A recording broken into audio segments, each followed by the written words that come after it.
Alhamdulillahilladzi hadana lihada wa ma kunna linahtadiya laula an hadanallah.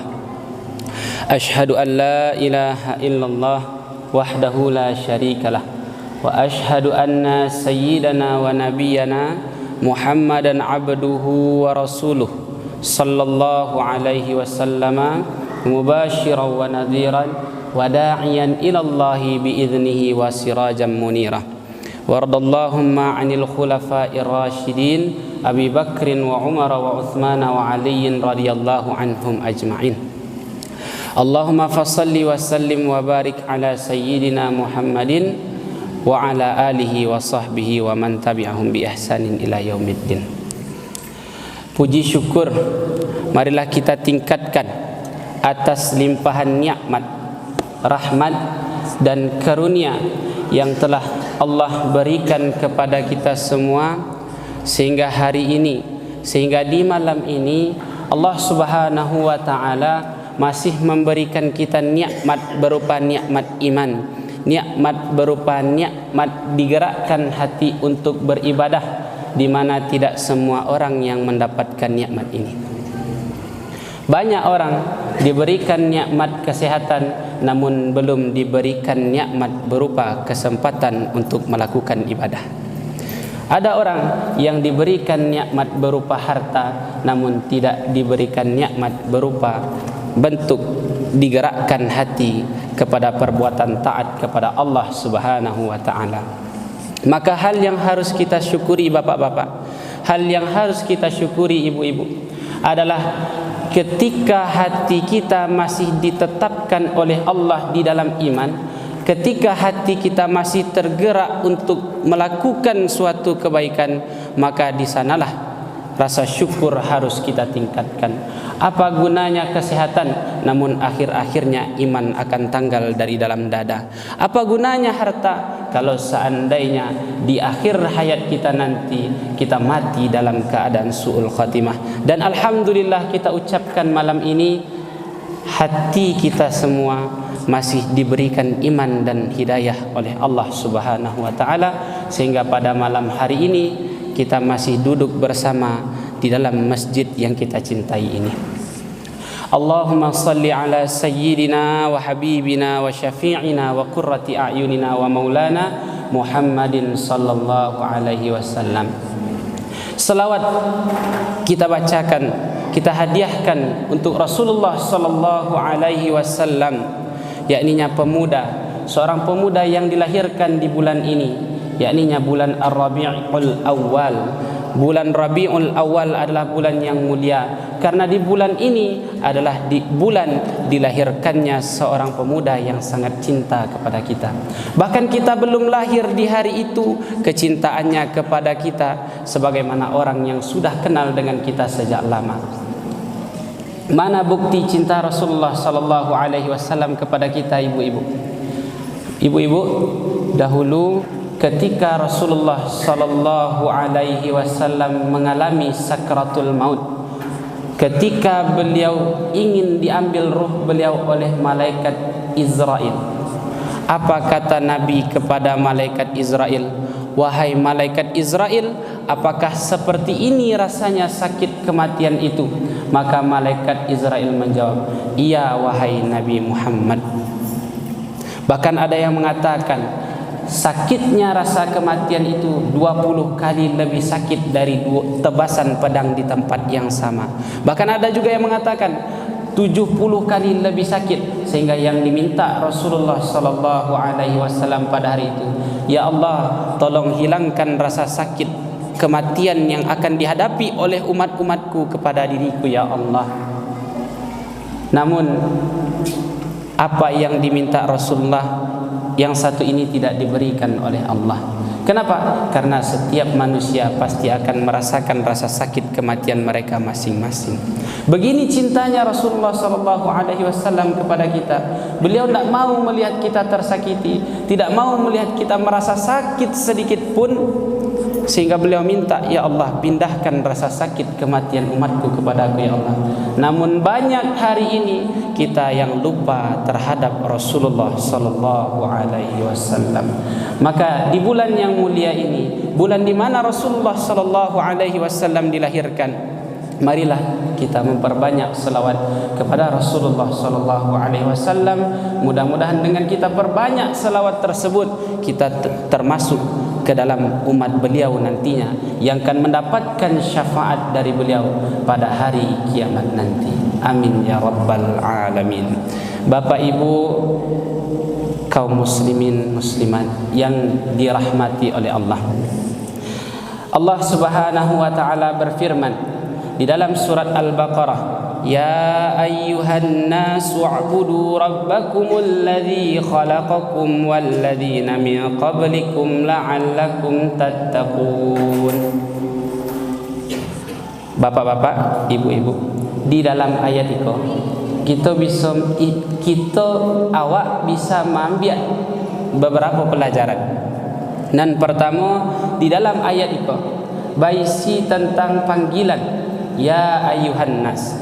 Dan kedua, berisi tentang perintah wa'budu rabbakum. Dan ketiga, berisi tentang takwa la'allakum tattaqun.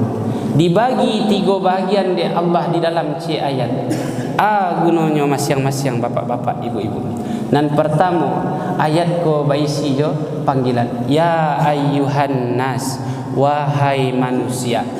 Allah panggil manusia. Manusia nan ma orang Arab saja ko, orang Arab, orang Barat atau orang Timur sinan, atau awak gay termasuk orang-orang nan merasa dirinya manusia, maka orang-orang itulah nan dipanggil oleh Allah.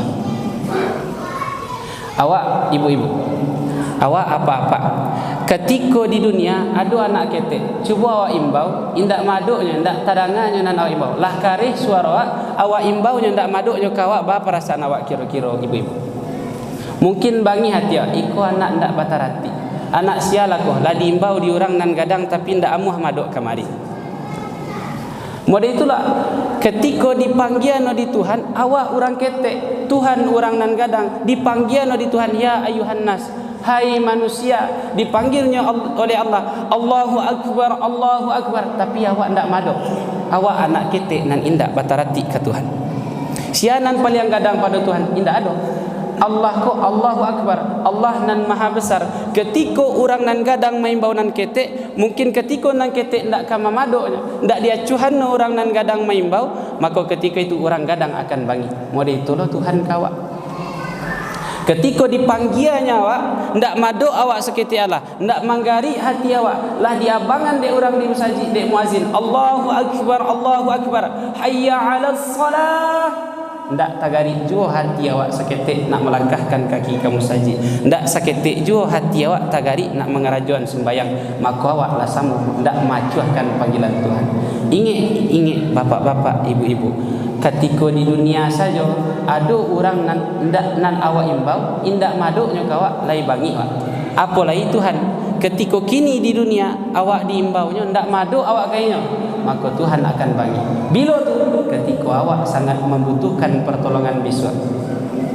Kini mungkin awak bisa mengecek, awak sehat, awak ndak butuh sia-sia. Awak kaya, awak ndak butuh sia-sia. Tapi ingat besok, ketika rasa sakit mulai tiba kawak, di hari itu harato ndak lai paguno, dibangkitkan awak besok, angin matahari nan kawak tantang. Tapi di hari itu awak kecek, ya Allah, ya Allah, baru takkan nama manggil Tuhan, baru takkan nama imbau Allah, Allah. Selama di dunia dulu kama dipanggilnya dari Tuhan, tak amu awak tiba, maka di hari itu percuma awak mengimbau Allah, Allah, karena Allah bangi kawak. Dulu engkau mau panggil di dunia ndak amu datang, kini dibalik awak dari Tuhan. Seandainya awak termasuk ke orang yang indah amuah memperkenankan panggilan Tuhan, sehingga di ayat itu dipanggillah ya ayyuhan nas, wahai manusia. Dan alhamdulillah awak kasadonya nan berada di masjid. Dan tadi awak perhatikan seluruh jemaah, rupanya rami jemaah di masjid itu. Ternyata orang-orang nan berada di negari itu termasuk orang-orang yang digerakkan oleh Allah hatinya untuk memenuhi panggilan Allah. Alhamdulillahirabbil alamin kita ucapkan. Ikut nikmat nan gadang karena ada di beberapa negari ketikalah tabaca Allahu akbar nan azan nyo nan azan, iqamah inyo nan iqamah, imamnya imam sekali, nyo makmum lo sekali. Jamaahnya indah ada di negari mana itu? Ada. Dek karena dek alun tergerak hatinya untuk memenuhi panggilan Allah. Bapak-bapak, ibu-ibu nan dirahmati oleh Allah, awak kalau layamuh memperkenankan panggilan Allah tanpa awak imbau Allah akan mempertolong awak besok. Setiap diimbau awak tiba, setiap disuruh awak kerajaan di Tuhan. Sulit awak biswa, ndak taragu meminta tolong awak ke Tuhan, Tuhan katiba senya menolong awak. Dia inyolah sayang, iko hamba ko dipanggil nyolah tiba. Disuruh disuruh di kerajaan, nan dilarangnya tinggal, maka kini Allah akan membaliknya ke awak. Sulit hidup awak, Allah carikan jalan keluar. Mungkin itu salah satu jawaban. Bako gelisah perasaan awak, bako sulit hidup awak. Mungkin dek selama awak jarang memenuhi panggilan Allah Subhanahu wa taala.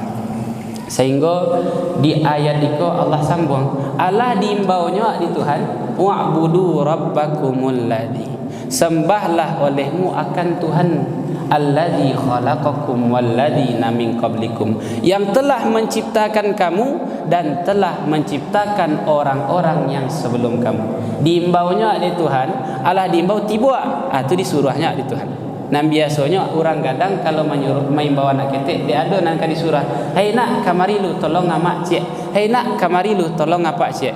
Amar itu Tuhan, Allah diimbaunya awak nyusurah, anak disuruhnya Tuhan kawak. Wa'budu rabbakum, sembahlah olehmu akan Tuhan kamu. Di dalam tafsir As-Sawi, Imam Ibnu Abbas mentafsirkan wa'budu itu dengan wahadu. Tauhidkanlah olehmu akan Tuhanmu, jangan pernah sesekali awak mensyirikatkan Allah. Baru boleh, tapi jangan sampai awak yakin ubek nan menyehatkan. Berusaha boleh, tapi jangan sampai awak meyakini usahalah nan menentukan. Awak bau be dek karena awak disuruh berusaha untuk baru be nan menyembuhkan adalah Allah juga. Iko maksud dari tauhidkan Allah. Jangan pernah syirik, jangan pernah berbuat syirikat kepada Allah, karena tidak ada sesuatu nan memberikan manfaat, tidak ada sesuatu nan memberikan mudarat kecuali Allah Subhanahu wa taala. Iko makna nan pertama. Tapi mungkin awak ingin menyampaikan kepada bapak-bapak dan ibu-ibu makna yang kedua. Wa'budu ko memang dipakai dengan makna ibadah. Anan dimaksud dengan ibadah. Ibadah ko adalah fi'lul mukallaf, perbuatan seseorang yang baligh dan berakal, ala khilafi hawa nafsihi, di atas menyalahi apa yang diinginkan oleh hawa nafsunya. Hawa nafsunya ingin lalu tapi nya jago untuk mengerjakan tahajud. Itu nan ibadah.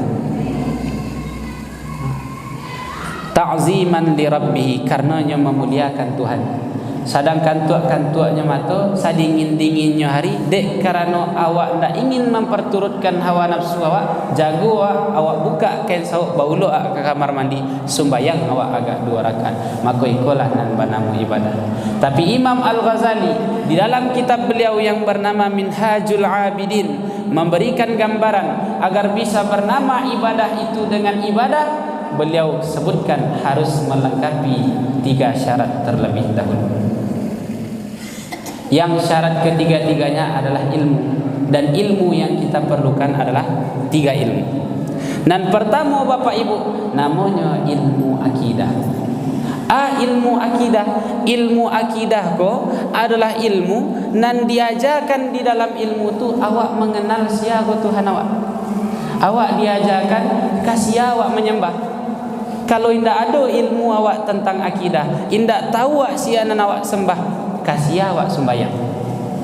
Kasih awak sembahyang.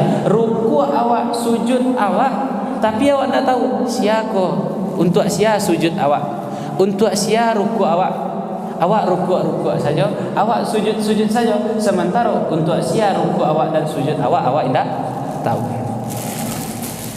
Maka di situ nan harus awak ketahui sebelum awak beribadah ke Tuhan adalah Allah ko memiliki sifat 20 sifat wajib, 20 sifat mustahil, dan 1 sifat jaiz. Di antara sifat wajib Allah itu bersifat dengan mukhalafatul lil hawadith. Allah tu berbeza dengan makhluk. Allah tidak sama je makhluk. Makhluk mungkin batangan, bakaki, bamata, tapi Allah tidak punya kaki, tidak punya tangan, tidak punya mata. Iko sifat Allah. Allah tidak punya arah. Apakah ketika sembahyang Allah tu dia ada anak? Tidak. Allah tidak memiliki arah. Dan memiliki arah siapa? Itu mukhaluk. Makhluklah yang memiliki arah. Makhluk yang memiliki tempat. Allah tidak punya tempat, Allah tidak punya arah. Zat Allah tidak tersusun dari tubuh-tubuh dan tidak tersusun dari arah-arah. Iko salah satu sifat Allah dan awak ketahui. Jangan sampai awak mangkik tangan berdoa ke langit, bagus mantun. Dek karena Allah di langit. Iko salah. Dek karena Allah tidak membutuhkan kepada tampil. Kalau seandainya Allah tu di langit awak kecekkan, sehingga maduk doa awak angkat tangan ke langit, ketika itu sebelum adanya langit Allah di mana?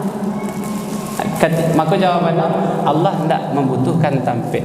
Itulah sifat yang harus awak ketahui dari Allah Subhanahu wa taala.